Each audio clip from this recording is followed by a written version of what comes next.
Itangazo ryerekeye itangwa ry'akazi kubigisha umwaka wa 2022 ushira 2023. Ubushikiranganji bw'ikigega ca leta bwarahaye uburenganzira ubushikiranganji bw'indero, inyigisho za kaminuza n'ubushakashatsi ngo butange akazi kubigisha 1000 bashasha muri uyu mwaka. Nico gituma ubushikiranganji bw'indero, inyigisho za kaminuza n'ubushakashatsi bubicishije mw'ikete inimero 610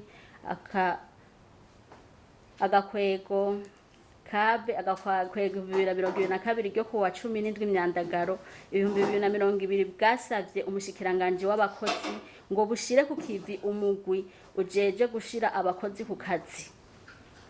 Mu ntumbero yo kupfunyiriza urugendo abarondezi b'akazi, imigwi y'intara n'amakomine yarashizweho kugira ngo ibibazo bizokoregwe mu makomine.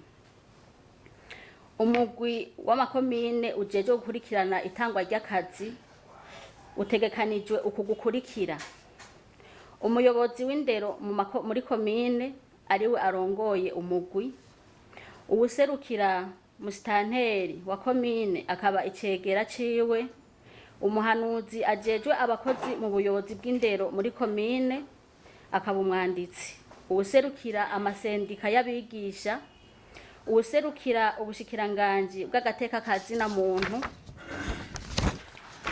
Umugwi wa komine ujeje gukurikirana itangwa ry'akazi ugizwe n'abo bakurikira: umuyobozi w'indero mu ntara,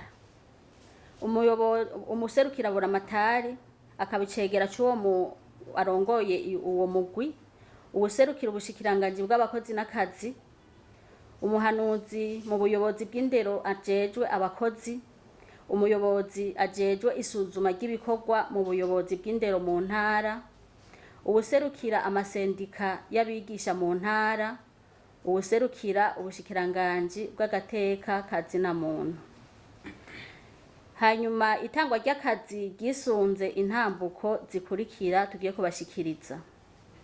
Harabayo kumenyesha abarondezi b'akazi ko hategekanijwe guhiganwa mu bibanza vyashizwe ku mugaragaro, gucagura abakwije ibisabwa, gusaba kurenganurwa mu gihe utemerewe kubandanya atanyuzwe n'ivyo ashikirijwe, ikoreshwa ry'ikibazo, gusaba kurenganurwa kubijanye n'ikosorwa ry'ikibazo, gushira ahabona amanota y'ikibazo, gukora raporo y'igikorwa. Uyu mwaka abantu bangana 13,799 nibo batanze amadosiye. Muri abo abangana 11,358 nibo bemerewe kuzokora ikibazo, nayo abangana 241 ntibemerewe kumvo zitandukanye. Twokwibutsa ko umurondezi w'akazi yemerewe gukora ikibazo hasabwa ibi bikurikira: kuba uri umurundi, kuba ufise impamyabushobozi ihuye n'ikibanza uhiganwamwo, kuba utarafungwa canke ngo wirukanwe mu kazi ka leta, kuba uvuka canke uba muri komine wifuza gukoreramwo.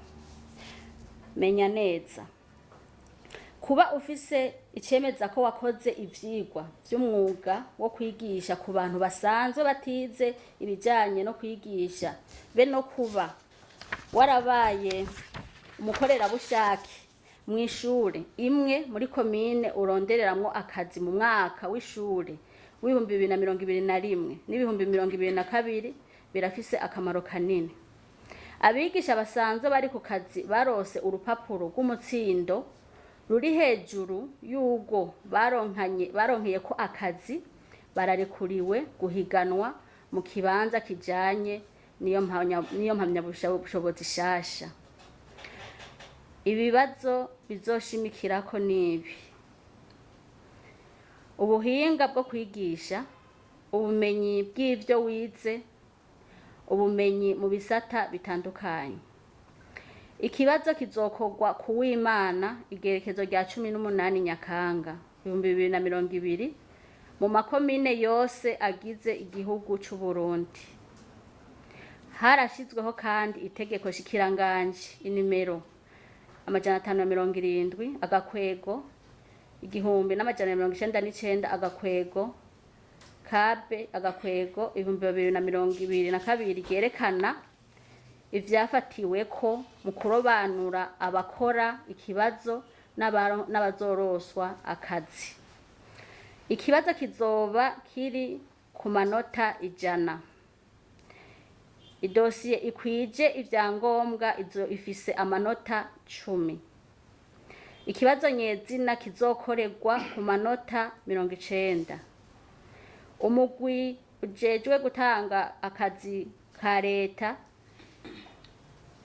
ushatse gushikiriza ibi bikurikira mu kuremesha abarondezi b'akazi ko ingingo zikenewe kandi zitunganiriza bose zafashwe kugira ngo ibikorwa bizobe mu muco, kugira ngo harobanurwe abarushije abandi. Umugwi w'igihugu jeje itangwa ry'akazi ubifurije umugisha. Murakoze.